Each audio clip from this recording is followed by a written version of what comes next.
nagsasabi sa inyo. Sobrang blessed po na magkaroon ng, ay maging part ng family Kalingap. Kasi, biruin nyo 280 na po ba? Napabahay nyo. Sino yung tao na mag-iisip or makakaramdam ng ganong pagtulong sa kapwa, which is lahat naman tayo may pangailangan. And sobrang thank you ko sa inyong lahat. Kasi, hindi rin naman ako na nagda-doubt na, wala akong doubt na kung ano, kasi nakikita ko kung gaano sila tumulong, kung gaano sila kagaling, kung gaano sila ka-effort, maging sa mga K-boys, and even though sa K-angels. Nung nakilala ko sila, nakilala ko po kayong lahat. Kayo yung nag-encourage sa akin na lumaban pa. Katulad ng mga K-angels. Parang, pinaramdam nila sa akin na, hindi lang pala ako yung lumalaban sa hamon ng buhay sa mundo.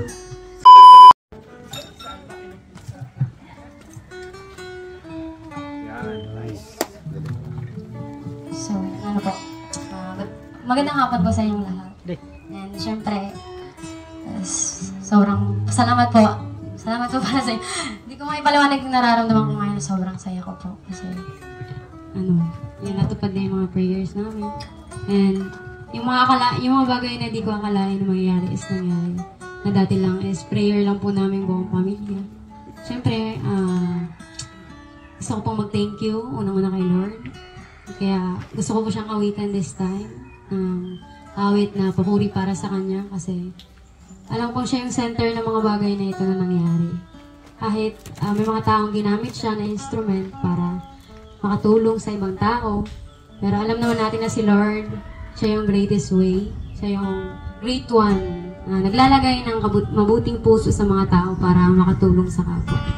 So yun, thank you po sa lahat. Especially kay, unang-una kay Joy and kay Kuya Andy. Thank you po sa kanya. And syempre po kay Kuya Rab, ang aming manager. Thank you po Kuya Rab sa lahat. Kasi simula po nang napabilong kami sa Team Kalingap is yun yung time na down kami yung buong pamilya. Parang kahit ako, parang gusto ko nang sumuko. Sabi ko, iiwanan ko na yung pag-aaral ko, mama, kasi parang hindi naman na natin kayang i-ano pa to. Pagpatuloy pa kasi maraming needs. Kasi marami po kami nag-aaral. At kami magkakapatid. So yun. Tapos dumating yung time na pray lang ako ng pray kay Lord. Tapos hindi ako tumigil, sabi ko kasi sabi nga there is a right time sa lahat ng bagay. So yun. After prayer, dumating yung isang malaking biyaya, which is Kuya Rab. Tinurn over ni Kuya Andy kami kay Kuya Rab. And then na-vlog kami. And maraming tao yung nantig and nakatulong sa amin, which is sobrang laking bagay para sa amin. Sa mga viewers and sponsor po na nakapanood nito, sobrang thankful ko po sa inyo kasi hindi po kayo nagdalawang isip para iabot yung kamay ninyo sa amin, sa bawat isa sa amin. Kasi akalain nyo maraming doubts na nakikita ko sa Team Kalingap. Pero this time is ako na nagsasabi sa inyo. Sobrang blessed po na magkaroon ng, ay maging part ng family Kalingap. Kasi, biruin nyo 280 na po ba? Napabahay nyo. Sino yung tao na mag-iisip or makakaramdam ng ganong pagtulong sa kapwa, which is lahat naman tayo may pangailangan. And sobrang thank you ko sa inyong lahat.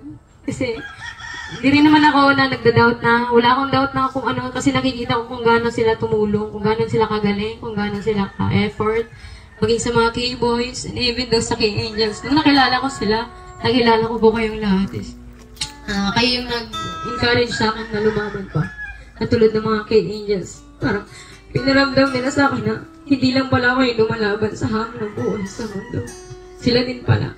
Marami din kami mga pinagdaanan. Although kapag nagkakwentuhan kami, is naikwento namin share namin yung mga life namin before dumating yung Kalingap. And napaka-thankful ko po sa inyong lahat.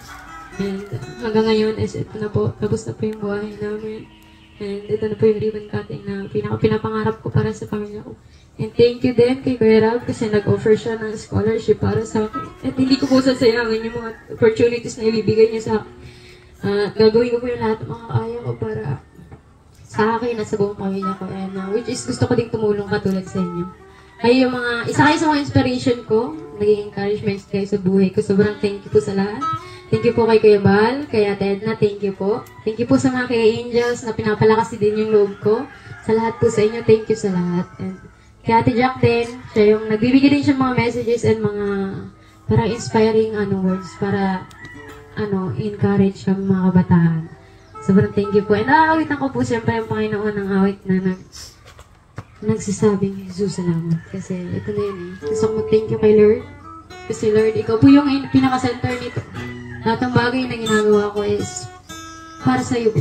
And ang title mo nito is, Jesus, salamat.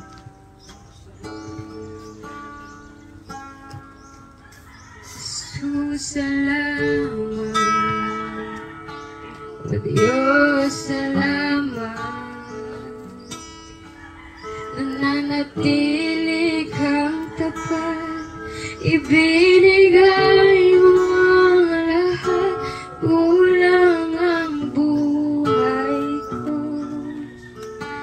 Maging ang mundo sa lakit lawak ng pag-ibig mo.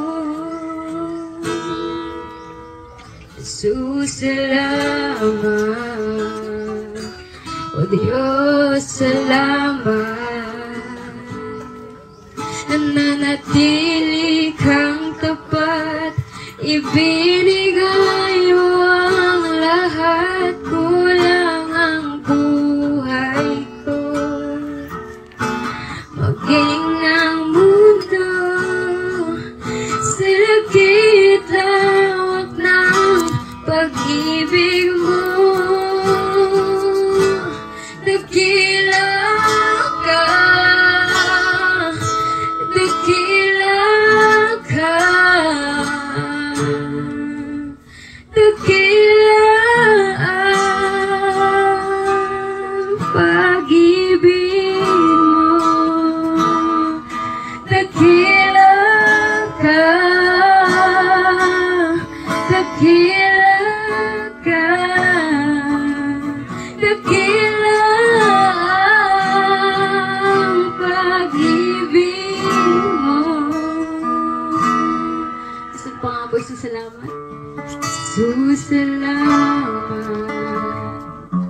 O Diyos, salamat. Nananatili kang tapat, ibinigay mo ang lahat, kulang ang buhay ko. Maging ang mundo sa lakit lawak ng pag-ibig mo.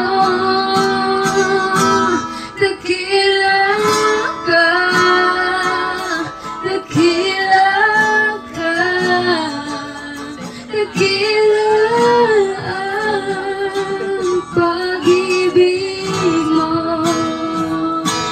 Dakila ka, dakila ka, dakila ang pag-ibig mo. Oh, Jesus, dakila ang